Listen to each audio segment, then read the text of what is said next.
Depuis la nuit des temps, existent des personnes plus fortes que d'autres. Des personnes dont le besoin, il y en a beaucoup. Mais très peu de gens se dévouent pour les aider à faire leurs courses, pour les aider à faire leur ménage, pour les aider à traverser la route, pour les aider à ramasser leurs ordures, les aider à s'exprimer, les aider à obtenir quelque chose, peu importe de qui. Il y a toujours des gens qui sont compétents, même pour obtenir la liberté de quelqu'un. Il faut un avocat pour obtenir la libération d'un pays. Il faut l'ONU qui se dévoue et qui s'engage et qui se réunit, et réunit les deux parties ou même plusieurs pour débattre, etc. Et beaucoup de gens sont dans le besoin, donc il faut les aider, il ne faut pas les laisser seuls dans leur coin.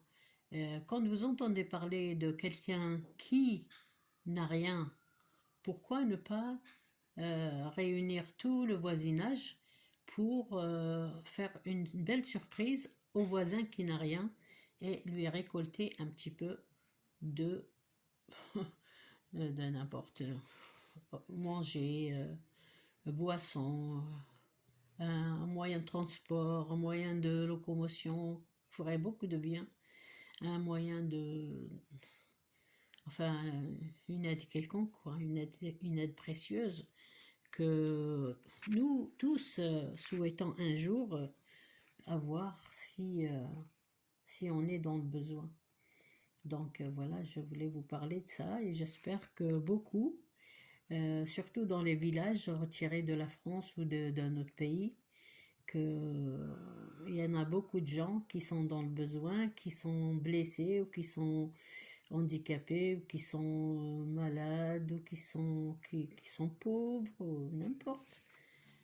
N'hésitez pas à aller rendre visite à des gens qui sont malades, au voisin qui est dans le besoin. Aujourd'hui, il est dans le besoin, demain, c'est toi qui vas être dans le besoin. Donc, voilà, tu fais un petit geste envers ton voisin. Tu as par exemple 4 vélos alors que tu es tout seul. Pourquoi tu ne donnerais pas les 3 vélos? Tu garderas le meilleur pour toi et les autres, tu les donneras au voisin. Quand tu vois quelqu'un qui n'a pas de vélo ou qui se déplace à pied jusqu'à la gare, bah, tu lui passes un des vélos, au moins un prêt, tu lui prêtes ton vélo. Ne laisse pas tes vélos pourrir sur le balcon ou sur la terrasse ou dans la cave. Si tu as 4 lits alors que tu es tout seul, pourquoi tu ne donnerais pas les 3 lits à une famille, nombreuse? Et si tu as 2, 3 machines à coudre, pourquoi tu ne donnerais pas une machine à coudre? Tu garderais une machine à coudre, la meilleure pour toi, et les deux autres, tu verras avec la mairie, avec les assistantes sociales, avec plein de monde comme ça, à qui tu pourrais par exemple proposer de l'aide. Voilà, moi j'ai 2 machines à coudre en plus, je voudrais les donner. Ou alors j'ai trois armoires à la maison, alors qu'elles sont vides, ou j'en ai une qui est pleine et puis les autres elles sont vides, je les donne, ou je n'ai pas besoin, je les donne avec toute la vaisselle qui va avec parce que je suis toute seule et j'ai 56 cuillères, 56 assiettes, 60 verres, 55 tasses. Pourquoi je vais garder tout ça? Pourquoi ne pas les donner? J'arrive pas à les vendre alors. Je les donne, je me débarrasse, je garde l'espace pour moi. Hein? Et surtout, les gestes qui sauvent, si tu peux, il n'y a pas que sauver une vie. Il y a les gestes qui sauvent, par exemple, quelqu'un qui est coincé à l'arrêt de bus pendant des heures, tu passes devant alors que tu as une voiture, et tu passes devant 2 fois, 3 fois, et tu vois la même personne à l'arrêt de bus, et tu lui proposes pas. Tu lui proposes, monsieur, je suis désolé, mais je viens pas vous embêter. Je vois que vous êtes embêté.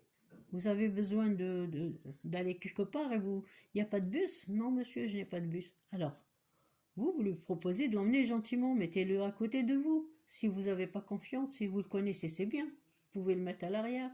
Mais bon, à côté, c'est mieux.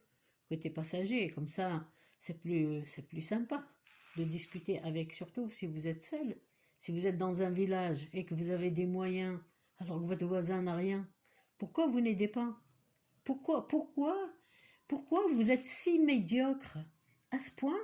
Vous êtes dans un village et que vous passez et vous ne saluez même pas votre voisin. Vous êtes combien? Vous êtes 45 personnes, 45 villageois et vous vous saluez même pas. Il y a un gars qui est malade chez lui et personne ne vient le voir, personne ne lui propose ses services.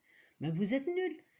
Vous avez un voisin euh, qui est déjà dans un lit pendant des mois et des mois, et vous ne proposez même pas votre aide. Mais vous êtes vraiment, vous êtes des zéros pointés. Et vous êtes dans un village, vous n'avez même pas à qui parler, vous êtes tout le temps sur Internet, et vous parlez à votre grand-mère au téléphone pendant des heures, et vous ne pouvez pas aller chez le voisin toquer pour voir s'il est encore vivant. Hein? C'est ça l'humanité. Moi, je préfère être un animal qu'être un humain comme vous. Ou alors dans un camping, tiens. Tout le monde va dans un camping pour passer des vacances, pour rencontrer du monde, pour voir des gens passer, comme si c'était une vache qui regarde le train passer. Et même pas, vous saluez même pas entre vous. Mais vous êtes nuls. Hein. Le camping, c'est pour se dire bonjour, pour faire des connaissances, pour passer du bon temps, pour animer, pour faire une belle animation. Non, ça vous dit rien du tout, l'humain? À ce point? Alors, réfléchissez et essayez de faire mieux. Essayez d'aider votre voisin, essayez d'aider votre voisine si elle n'a pas de voiture pour aller faire ses courses ou pour aller emmener son fils à l'hôpital ou je ne sais pas moi. Vous êtes un humain, vous avez un cerveau, vous avez de la matière grise, non? Réfléchissez. Peut-être qu'un jour vous serez dans le même cas, que votre voisine n'aura pas qui l'aider, plutôt elle aura une voiture et vous serez dans son cas, que vous n'aurez pas moyen d'aller quelque part, ou votre voiture tombera en panne sec d'un coup et vous allez être dans le même cas qu'elle. Hein? Alors que elle, bon ben maintenant elle a besoin de toi, bouge-toi, va voir les voisins. Vous êtes 100 à habiter dans ce village. Allez-y vous rencontrer sur la place du marché. Allez-y vous rencontrer à la place de la mairie. Allez-y vous voir, allez-y vous parler. Ne mettez pas les gens à l'écart. Les êtres humains, ils valent de l'or. On est tous pareils. Il n'y a pas de différence. La différence, c'est dans les comportements. Ou que tu te comportes bien, ou tu te comportes mal. Alors voilà. Moi, ce que je vous propose, si vous êtes dans un village, réunissez-vous, parlez tous ensemble s'il n'y a pas quelqu'un qui est isolé et qui a besoin d'aide. Bande d'andouilles. Allez, à bon entendeur, salut. Ciao.